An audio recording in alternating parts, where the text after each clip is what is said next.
No. Welcome back to our channel. Let's take a look to see what we have today. Dems have an opening for a midterm villain.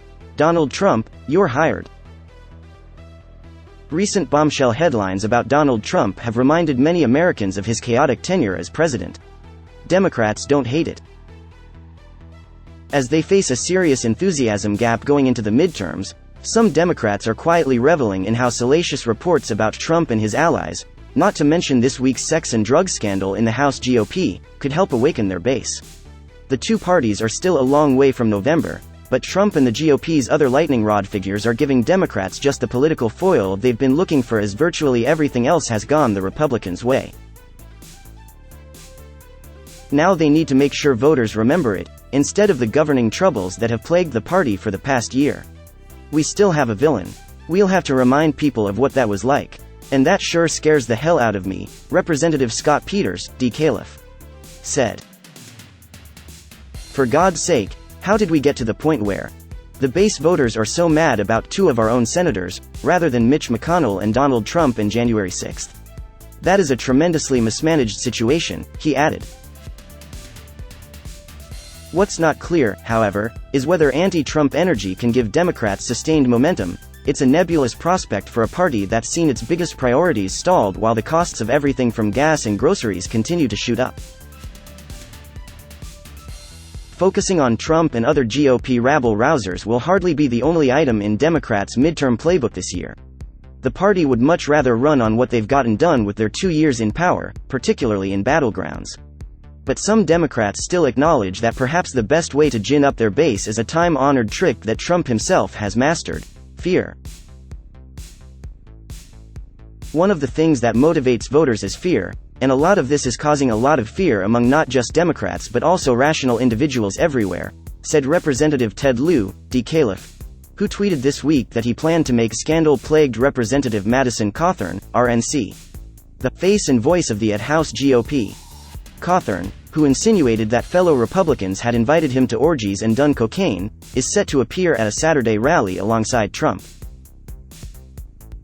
If the Democrats lose the majority, then people are going to truthfully get away with stuff unimaginable, Representative Bill Pascrell, DNJ, said. While Democrats may be imperfect, he said, Republicans sure as hell haven't done a damn thing.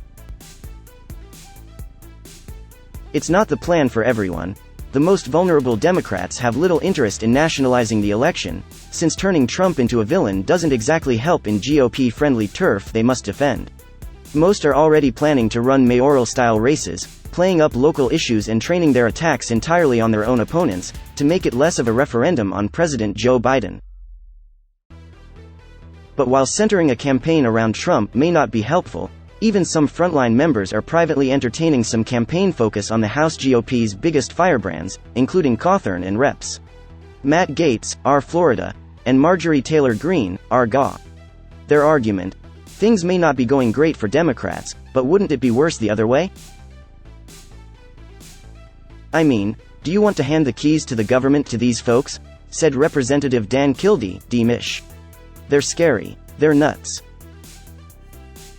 Still, Kildee, who's running in his first tough re-election in years in a newly redrawn seat, said Democrats can't ignore issues like the economy and inflation, or even something seemingly mundane like overseas shipping reform. To the extent the Republican side continues to play that whipped-up frenzy, paranoid game, it's probably not helpful to them.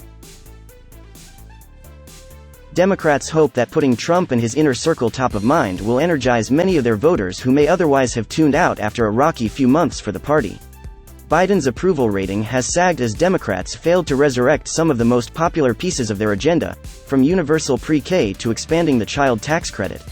Even as key parts of the economy improve, such as this week's jobless report, inflation remains at a 40-year high. Last Monday, a federal judge ruled Trump likely committed felony obstruction. On Tuesday, Trump called on Vladimir Putin to release dirt on Hunter Biden, even as the Russian president continues to wage a war against Ukraine. The same day, CBS and The Washington Post reported on a 7-hour and 37-minute gap in the White House's call records on January 6, though CNN has since reported a non-nefarious explanation could easily account for the omission. And last week, Representative Mo Brooks, R.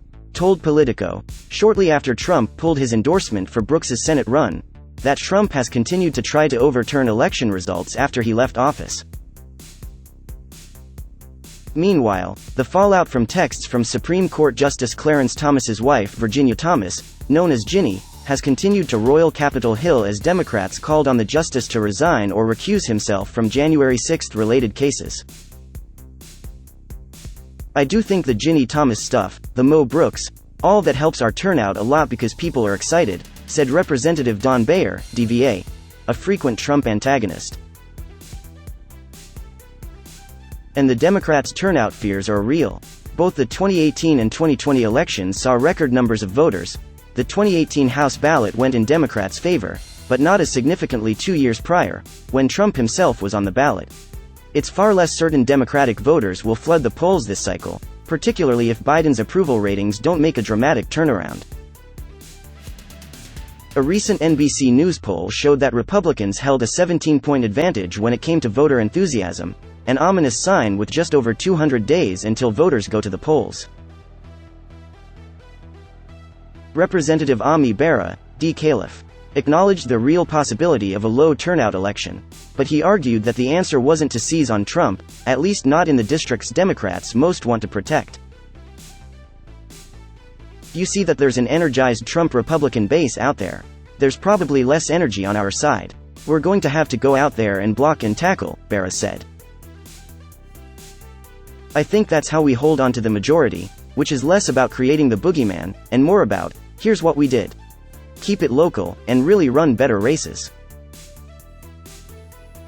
This is the end of our news today. Thanks for watching and see you next time.